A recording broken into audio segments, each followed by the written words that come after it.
नमस्कार, news capital express में आपका स्वागत है। बुलेटिन की शुरुआत करते हैं खास खबरों के साथ।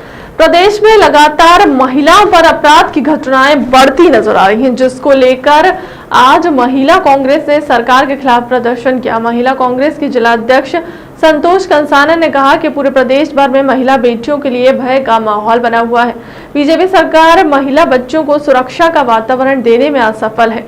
संतोष कंसाना ने गृह मंत्री और शिवराज सिंह चौहान की स्थिति की भी मांग की है।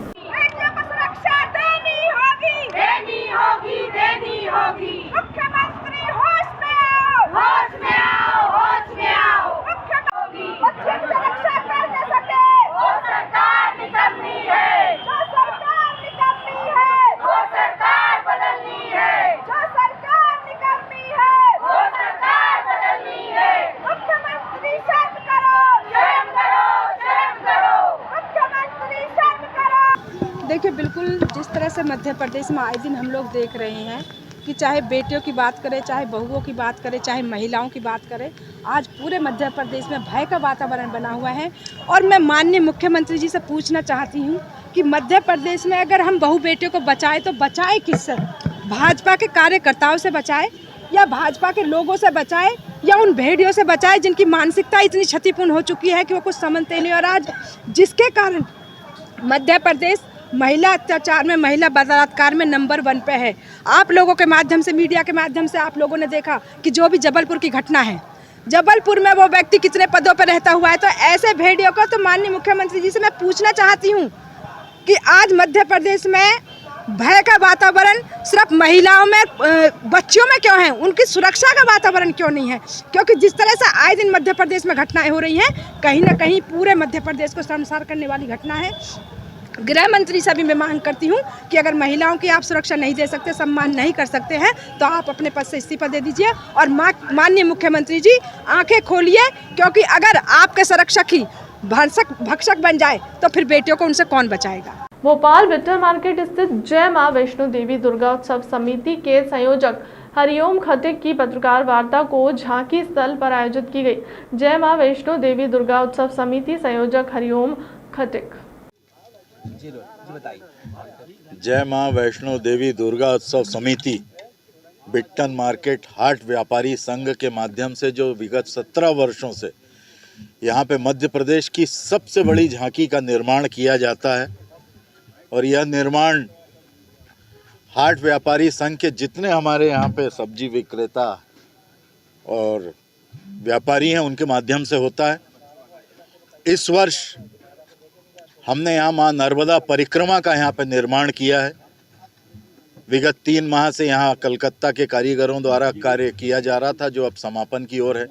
26 तारीख से माँ भगवती की स्थापना होगी, और जिसमें हमारे व्यापारी संघ के समस्त कार्यकर्ता, हमारे राकेश चौहान जी अध्यक्ष इस बार के हैं, गिरिराज जी, हरिओम जी, बाबूलाल जी, अरविंद वर्मा, मुन्ना उपाध्याय जी, कमलेश जी, ये सब कार्यकर्ता तन मन धन से 9 दिन 24 घंटे यहाँ पे अपनी सेवा देते हैं। और यहाँ पे अमरकंटक से भड़ूच तक पूरा जो एज इट इज़, जो नर्मदा मार्ग में जो जो चीज़ें आती हैं, उसका यहाँ पे निर्माण किया गया है।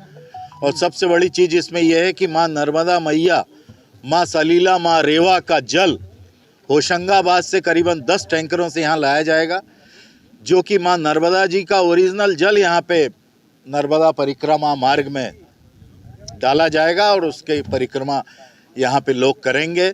9 दिन में करीबन 10 से 15 लाख श्रद्धालु यहाँ पे आते हैं, और यहाँ पे भव्य निर्माण का आयोजन यहाँ पे भोपाल में किया जाएगा। भोपाल में जुड़वा नवजात चोरी हो गए, ये दावा उनकी मां का है। उसका कहना है कि वह दोनों बच्चियों को रोड किनारे रखकर दूसरी तरफ टॉयलेट के लिए चली गई। लौटी तो बच्चियां नहीं मिली।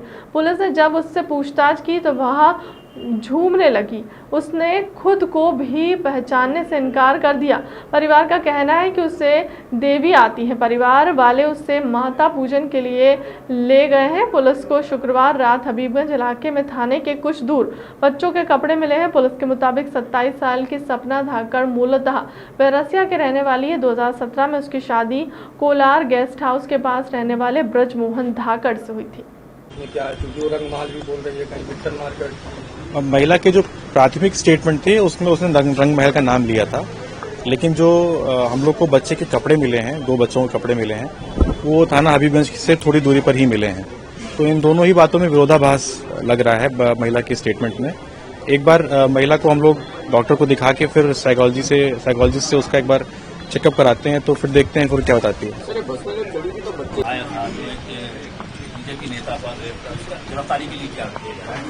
हाँ, उसमें अभी फिलहाल एक टीम भेज दी गई है गिरफ्तारी करने के लिए उनके, और उस महिला के भी स्टेटमेंट की जांच पड़ताल की जा रही है कि वो जो उसने तारीख, दिनांक और बाकी चीजें बताई हैं उसमें कितनी सच्चाई है। दोनों ही पक्षों से विवेचना जारी है अभी। उसकी एक मंजली भाभी के ऊपर कुछ ऐसा उन्होंने झाड़ फूक करवाया था, तो उनको लग रहा है शायद उसका कुछ प्रभाव हुआ होगा, लेकिन अभी मेडिकली भी ऐसा कुछ प्रूव नहीं हुआ है कि उसके ऊपर कोई मतलब कोई स्प्लिट पर्सनैलिटी है या फिर कोई और दिक्कत है उसके साथ। तो अभी तो अपने मायके गई हुई है, और वो वापस आती है तो मेडिकल चेकअप भी कराया जाएगा और प्रयास किया जाएगा कि उससे कुछ इन्फॉर्मेशन मिल जाए। बच्चा मिस कहाँ का एक समारोह चल रहा था वहाँ पर, जब ये पूरा कार्यक्रम समाप्त हुआ तो उसके बाद ये कपड़े चेंज कर रही थी, तो क्या वीडियो बनाया गया? हाँ, लड़की का ये कहना है, उसने जो अपनी FIR के टाइम पे स्टेटमेंट दिए हैं वो यही है कि सांस्कृतिक प्रोग्राम के दौरान वो कपड़ा चेंज करने गई थी और उसी दौरान इसने आरोपी ने वीडियो बना लिया है। हाँ, स्कूल से इस बात की अभी कंफर्मेशन नहीं मिल पाई है कि उस दिन सांस्कृतिक प्रोग्राम था कि नहीं था, लेकिन जो प्राइमा फेसी पता लग रहा है कि उस दिन अवकाश था। बिल्कुल। कितने रुपए अभी तक? नहीं, तीनों एक्सीडेंट। नहीं, स्कूल का क्षेत्र जो है वो घटनाक्रम तो स्कूल IITI अशोका गार्डन में हुआ है, पर ये रहवासी पिपलानी के हैं, इन्होंने पहले वहां पर जाके वहां पर दर्ज हुई थी। बस में जब चढ़ी है तो बच्चे नहीं थे, ऐसा कंडक्टर और ड्राइवर दोनों का यही कहना है, पर महिला ने इस बात की भी तस्दीक नहीं की। सर कपड़े फटे फटे मिले हैं या नहीं, ऐसा लग रहा है कि उतारे हुए? कपड़ों में कुछ कोई भी दाग, कुछ कटा फटा कुछ भी नहीं है। कपड़े साबुत अवस्था में मिले हैं, एकदम साफ। बच्चों के मिले हैं? दोनों ही बच्चों के मिले हैं। अब क्या लग रहा है पूरे घटनाक्रम जो आपका इन्वेस्टिगेशन हुआ होगा, तो क्या लग रहा है? अब अभी तो कहना मुश्किल है, क्योंकि महिला अभी कुछ जवाब देने की स्थिति में नहीं है, और वही एक है जो इस बारे में बता सकती है। परिवार का कोई भी व्यक्ति जानता नहीं है वो कब निकली, कहाँ चली गई। जो लोकेशंस उसने बताई है वहां पे ये चीज कंफर्म भी नहीं हो पा रही है, तो मतलब इसमें वेट करना पड़ेगा कि महिला कुछ बता दे तो, या फिर बच्चे अगर कहीं हैं तो वो पता चल जाए। मुख्यमंत्री जनसेवा अभियान भोपाल के प्रभारी मंत्री भूपेंद्र सिंह पहुंचे एकलव्य आवासीय विद्यालय। विद्यार्थियों ने किया संवाद। PM नरेंद्र मोदी पर भाषण देने वाली स्टूडेंट को मंत्री ने दिया 10,000 रुपए का इनाम। मंत्री ने आवासीय विद्यालय का किया निरीक्षण। ये हमारा एकलव्य विद्यालय है, भारत सरकार द्वारा और राज्य सरकार द्वारा संचालित है। 16-17 में माननीय मुख्यमंत्री जी ने इसका लोकार्पण किया था, और बहुत ही सुंदर और सुविधाओं से युक्त ये आवासीय छात्रावास और आवासीय विद्यालय है। और यहाँ पर बच्चे विशेष रूप से हमारे जो ट्राइबल समाज है उस समाज के छात्र छात्राएं 480 छात्र और छात्राएं यहाँ पर अध्ययन कर रहे हैं। पिछले वर्ष भी 6 से 12 तक ये यहाँ पर एजुकेशन है, और पिछले वर्ष भी यहाँ के बच्चे, अनेक बच्चे मेडिकल में भी सिलेक्ट हुए हैं, नीट में भी सिलेक्ट हुए हैं, बाकी और अनेक कंपटीशन एग्जाम में बच्चे सिलेक्ट हुए हैं। तो बहुत ही अच्छी शिक्षा यहाँ पर बच्चों को दी जा रही है। आज हमारे देश के यशस्वी प्रधानमंत्री न केवल देश के बल्कि पूरी दुनिया के सबसे लोकप्रिय नेता माननीय नरेंद्र मोदी जी के जन्म दिवस को हम लोग पखवाड़ा के रूप में भी, और माननीय मुख्यमंत्री जी के द्वारा 17 सितंबर से लेकर 31 अक्टूबर तक जन सेवा अभियान भी प्रारंभ किया गया है। आज इसके अंतर्गत हम लोगों को छात्रावास में जाना था। आज मुझे ये ट्राइबल जो हमारा समाज का छात्रावास है यहाँ पर मैं आया, बच्चों से मिला। एक बच्ची प्रेरणा ने प्रधानमंत्री नरेंद्र मोदी जी के बारे में, व्यक्तित्व के बारे में बहुत अच्छा बोला भी, और इस तरह से आज का ये कार्यक्रम था। जबलपुर के शास्त्री नगर स्थित वृद्धाश्रम में रेड क्रॉस सोसाइटी के सदस्य द्वारा एक मुखबधिर युवती से मारपीट करने का मामला सामने आया। इस घटना के बाद पीड़ित मुखबधिर युवती ने वहां की अन्य बुजुर्ग महिला से इशारे में मारपीट की बात बताई। इसके बाद मामला तुल पकड़ने लगा। मीडिया को जब यह खबर मिली तो पुलिस के साथ वहां मीडिया कर्मी पहुंचे, मामले की जानकारी ली। हालांकि पुलिस ने वृद्धाश्रम प्रबंधन द्वारा शिकायत करने के बाद मामले की जांच करने और कार्रवाई करने की बात कही है। वहीं वृद्धाश्रम में रहने वाली बुजुर्ग महिला ने बताया कि काजल नाम की एक मुखबधिर युवती वहां रहती है जो उनकी देखरेख और कामकाज करती है। हम यहाँ हैं क्या, छोटे से कर्मचारी हैं, हमें इस विषय में कोई बात नहीं करना सर, प्लीज। केयरटेकर है, छोटी जिम्मेदारी नहीं होती तो और भी बड़े हैं ना, और भी बड़े हैं। नहीं तो बड़े और छोटे से क्या है? नहीं सर, जो रहा बात हम बोल चुके हैं। हम ये प्रचार प्रसार हमको अपना नहीं करना है। नहीं प्रचार नहीं कर रहे हैं। नहीं सॉरी हम नहीं बोल सकते इस विषय में, कुछ नहीं बोल सकते। नहीं, जो हो गई मैं बता चुकी हूँ। रिस्पॉन्सिबल किसको मानते हैं? नहीं मेरे को कोई चर्चा नहीं करना इस विषय में। आप प्लीज़ हटाइए इसको, मेरे को कोई चर्चा नहीं करना इस विषय में, प्लीज़। तो जो आई उधर से तो सब बता रही कि मारे, हमने देखा नहीं। देखी है इनने, वो भाई ने जो खाना परोसती हैं, वो हमारी छोटी मैडम ने, हमने देखा नहीं, हमको कुछ पता ही नहीं। जब ये बताई, जब हमको पता चला, और यहाँ वो उमर शंकर के दादा हैं, इसकी छेड़खानी करा लड़की की कोई, तो वो भड़क गई सर। वो भड़क गई तो गाली माली देने लगी। वो मारने ठोकने को खड़ी हो जाती। गूंगी है, 9 महीना विक्टोरिया में रही है, उसके पाँव में घाव है, उसका आगे पीछे कोई है नहीं है, उससे कुछ बोलते बनता नहीं है। और बहुत मेहनती लड़की है, बहुत काम करती सर, बर्तन मानती है। कौन थे? भानु साहब। भानु साहब कौन? हमारे यहाँ के अधिकार हैं। क्यों मारा, कुछ बताया? अब भाई ये तो हमको नहीं मालूम सर, हम तो अपने रूम में खाना खा रहे थे। पुलिस आई थी? पुलिस आई थी सर। क्या कहा पुलिस ने? क्या? अब वो गूंगी है तो उन्हीं को गुस्सा बता रही थी पुलिस वाले को, ऐसे करके। अब वो क्या मालूम क्या कह रहे क्या नहीं। अब उससे तो बोलते बनता नहीं। घाव बता, पाँव का घाव बता। नाम क्या? आपका नाम बता। मेरा कांता भाई। दादाजी क्या पता चला आपको? हमको वो लड़की जो है ना विद्या का, वो खाना ला के दिया, मैं खाना खाए बैठे तो इतने टाइम लड़ाई झगड़ा हो रहा था। इतना ही हमें मालूम है। वो काजल लड़की वो है, और वो अमर सिंह ऊपर रहता है, उससे हुआ है। गाली गुप्ता क्या हुआ ये हमें बिल्कुल नहीं मालूम। किसने मारपीट करी, कुछ पता बताया? नहीं, हमें नहीं पता। क्या नाम है वो बच्ची का? नाम क्या है? इसका काजल नाम है। गूंगी है, बोल नहीं सकती है बात, मगर काम बहुत करती है आश्रम में। क्या बताया आपको, क्या हुआ है? हमको कुछ नहीं बताया। मारपीट झगड़ा? मारपीट और हल्ला कर रही थी, मैं झाँक के देखा। उसके साथ मारपीट हुई है? अब वही अमर सिंह है ना ऊपर रहता है, उसी के साथ 8 नंबर में। आपका नाम बता। है? आपका नाम? हमारा नाम सरोज कुमार ढोल। जबलपुर के जीएन मार्बल के संचालक रमजान खान के क्षेत्र को बदमाशों के द्वारा अड़ीबाजी 1.5 करोड़ रुपए की डिमांड की गई। मामला सूचना रमजान खान के द्वारा गोहलपुर थाना पुलिस को दी गई। इसके बाद पुलिस ने अज्ञात बदमाशों पर मामला दर्ज करते हुए उनकी तलाश शुरू कर दी है। भाई मामले में रमजान खान के वकील का कहना है कि रमजान खान को 1 बजे रात को किसी अज्ञात नंबर से फोन आया और उसने मुंबई के भाई के नाम पर 1.5 करोड़ रुपए की फिरौती की डिमांड की गई, जिस पर गोहलपुर थाना पुलिस को शिकायत दी गई, जिसके बाद पुलिस ने तीनों आरोपियों को गिरफ्तार कर लिया है। वहीं मामले में गोपाल खंडेल ने जानकारी देते हुए बताया कि केजीएन मार्बल के संचालक को जान से मारने की धमकी देते हुए अवैध रूप से 1.5 करोड़ रुपए की मांग करने वाले तीनों आरोपियों को गिरफ्तार कर लिया। हमारे पक्षकार रमजान मार्बल को एक अचानक अज्ञात फोन आया, करीब रात 1 बजे की बात थी, और उन्होंने फ़ोन लगाकर यह कहा कि वो मुंबई से बात कर रहे हैं और कोई भाई है जो इनसे 1.5 करोड़ रुपए की फिरौती की मांगने की बात कही है। जिस बात की शिकायत हमने गोहलपुर थाने में की थी, और कल हम लोगों को जानकारी लगी कि उन लोगों को गोहलपुर थाने द्वारा गिरफ्तार कर लिया गया है, जिसमें से एक लड़का गढ़ा था और बाकी 2 लड़का अमखेरा क्षेत्र के हैं। और प्रशासन हमारा सहयोग कर रहा है। तो हम लोगों ने सख्त सख्त कार्रवाई करने की बात की। किस चीज़ की मांग कर रहे? 1.5 करोड़ रुपए फिरौती मांग रहे थे और बोल रहे थे कि हम जब मुंबई से कोई भाई बोल रहे हैं, भाई के कहने पर हमने आपको फ़ोन किया है। अच्छा। लेकिन सारे आरोपी जो हैं तो उनके विरुद्ध धारा 384 और 34 का मुकदमा गोहलपुर में पंजीबद्ध कराया गया है, जिसकी कार्रवाई चालू है।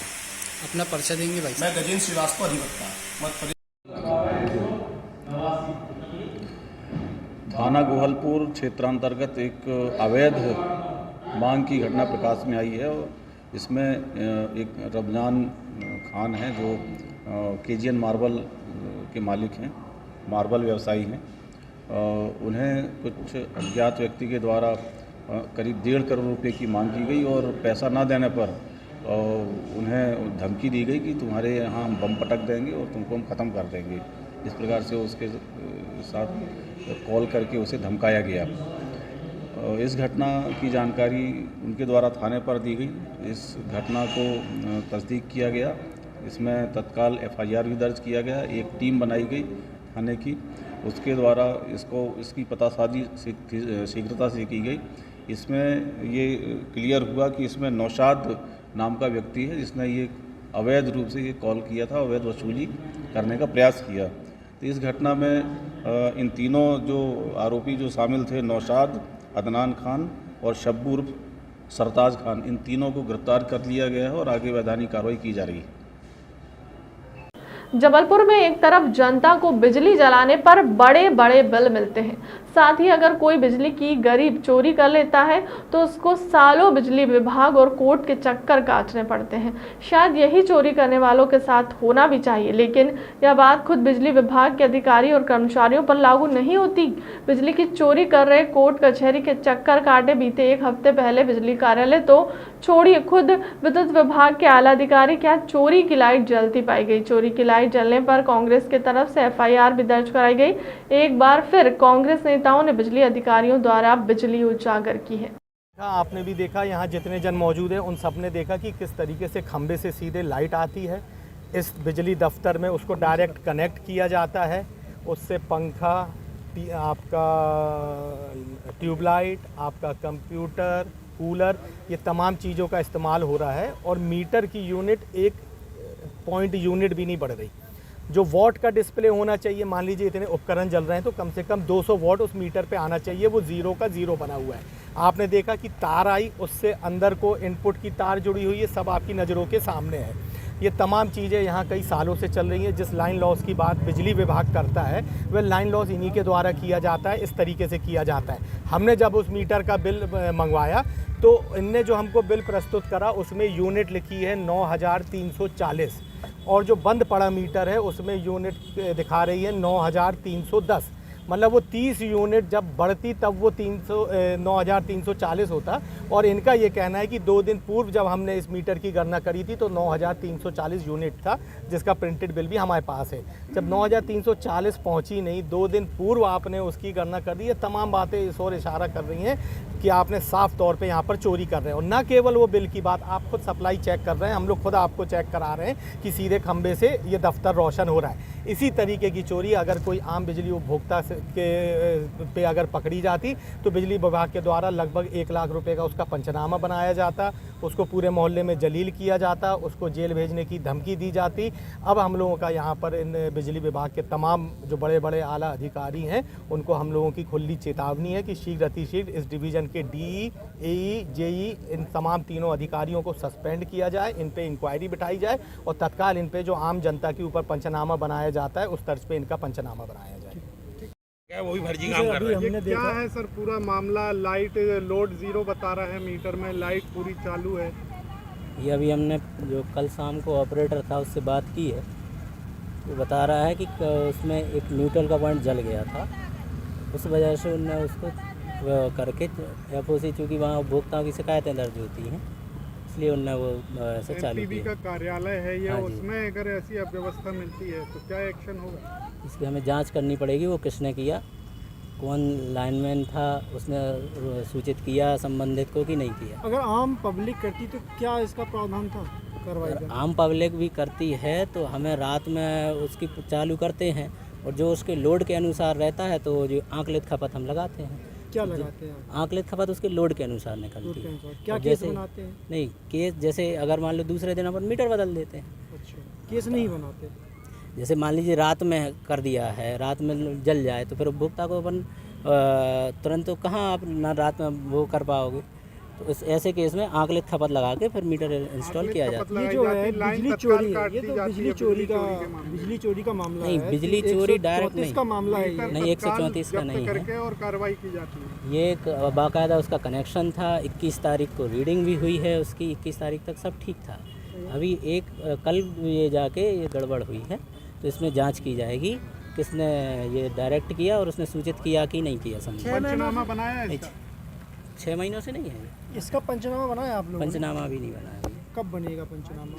पंचनामा के लिए है नहीं ना वो, मतलब ये केस ही नहीं है पंचनामा के लिए। आपका जो आम कल पब्लिक होती तब तक पंचनामा और पुलिस भी आ जाती, उसको डंडे भी पड़ने लगते, उसके घर की कुर्की भी हो जाती, बना दिया जाता लाखों रुपए उसकी जांच होगी किसने उसको वो किया है और संबंधित को सूचित किया कि नहीं किया। कल से अभी तक क्या जांच में आया आपकी? कल शाम की अभी वही हमें देखना है किसने ये किया अभी, और उसने सूचित किया था संबंधित को कि नहीं किया। एक और बात उसमें देखने आई, मीटर काफी पुराना लग रहा है और उसकी जो वायरिंग की गई है, डायरेक्ट वायरिंग की गई है, अलग ही दिख रही है। ये पूरा आज से नहीं है, कई लग रहा है, देख के ही समझ में आ रहा है लंबे समय से चल रहा है। नहीं, मीटर तो जब तक चालू रहेगा तब तक नहीं बदल सकती ना उसको। उसमें वायरिंग तो अलग से बाहर से दिख रही है कि बाहर से टर्मिनल जल गया था, नहीं टर्मिनल के साथ साथ बाहर से कटिंग करके जो है पूरी सप्लाई दी जा रही है उसमें, तो मीटर के बाहर से जला हुआ दिखता है ना कहीं। अब वो टर्मिनल जो एक जो न्यूट्रल का टर्मिनल है ना जहाँ अंदर डाल, वो वाला। आपका नाम बताइए? भूपेंद्र चौरसिया, सहायक अभियंता पूर्वा। यूपीएल परियोजना में किसानों की विभिन्न मांगों को लेकर 25 दिनों से जारी धरना प्रदर्शन पर प्रबंधन और किसानों के बीच सहमति होने पर आज समाप्त कर दिया गया। किसानों ने बताया कि यूपीएल प्रबंधन और शासन के वरिष्ठ अधिकारियों की उपस्थिति में प्रबंधन द्वारा दिसंबर तक किसानों की विभिन्न मांगों को पूरा करने पर सहमति व्यक्त की गई। यदि दिसंबर तक मांगे नहीं मानी जाती है तो किसानों ने चेताया कि पुनः धरना प्रदर्शन किया जाएगा। दिनों से आंदोलन जो चल रहा था एनटीपीसी के खिलाफ मांगों को लेकर, उस पर कल आपकी सहमति बनी? क्या सहमति बनी, किन मांगों पर बात की? रोजगार के मुद्दे पर, बेरोजगारों की भर्ती पर, बिजली व्यवस्था पर, ग्राम के समूह विकास कार्यों पर, चिकित्सा व्यवस्थाओं पर, स्कूल की व्यवस्थाओं पर, वेंडरों की समस्याओं को लेकर, गाड़ियों की समस्याओं को लेकर, बिजली व्यवस्था को लेकर एवं पुल निर्माण कार्य को लेकर, और 1-2 मांगें और होंगी, उन पे लिखित में सहमति बनी है, जिसमें राजस्व विभाग प्रशासन की ओर से माननीय तहसीलदार साहब, नायब तहसीलदार साहब, एनटीपीसी प्रबंधन की तरफ से मुख्य महाप्रबंधक आदरणीय मिश्रा जी, HRGM मैडम हेमलता जी और भी अन्य सक्षम अधिकारियों के सामने एनटीपीसी 7 प्रभावित ग्रामों की कमेटी की तरफ से 10 से 11 लोग वहाँ भी उपस्थित थे, उन पर सहमति बनी हुई है। इन सहमति पर जो एनटीपीसी ने लिख के दिया है, अगर उन दिवस के भी भीतर मांगें हमारी पूरी नहीं होती तो आज हम ये धरना स्थगित कर रहे हैं। हमारी मांगों पर एनटीपीसी नहीं मानती तो पुनः आंदोलन करने के लिए हम बाध्य रहेंगे। धन्यवाद। धरना आंदोलन चल रहा था, कल 25 दिन उसको पूरे हुए, आप लोगों की सहमति बनी, किस विषय पर क्या मांग? कल दिनांक 22/9/2022 में माननीय तहसीलदार महोदय, माननीय थाना प्रभारी डोंगरगांव एवं एनटीपीसी प्रबंधन से मुख्य महाप्रबंधक एवं हमारी धरना समिति के साथ बैठक संपन्न हुई, जिसमें अधिकतर मांगों पर सहमति बनी और हम अपना धरना स्थगित करते हैं। हमारी सहमति पर समय अवधि पर एनटीपीसी हमारी मांगों को पूरा नहीं करती तब हम पुनः धरना प्रदर्शन करने के लिए बात। आपकी लगभग मांगों पर सहमति जताई गई है एनटीपीसी। अधिकारी कौन कौन उपस्थित रहे उसमें? मुख्य महाप्रबंधक थे एनटीपीसी प्रबंधन के तरफ से, और HR मैडम थी और प्रेमलता मैडम, और अपने राजस्व विभाग से माननीय तहसीलदार महोदय थे, प्रशासन की तरफ से थाना प्रभारी डोंगरगांव। आपको कुछ समय अवधि दी गई होगी? 21 दिसंबर के अंदर जो मांगे हमारी उन्होंने मानी है उन पर जो कार्य करने के लिए तैयार नहीं करते तो हम पुनः रहना दोबारा चालू करें। फिलहाल के लिए अब तक की खबरों में इतना ही। देश दुनिया की तमाम बड़ी खबरों के लिए बने रहे हमारे चैनल के साथ। नमस्कार।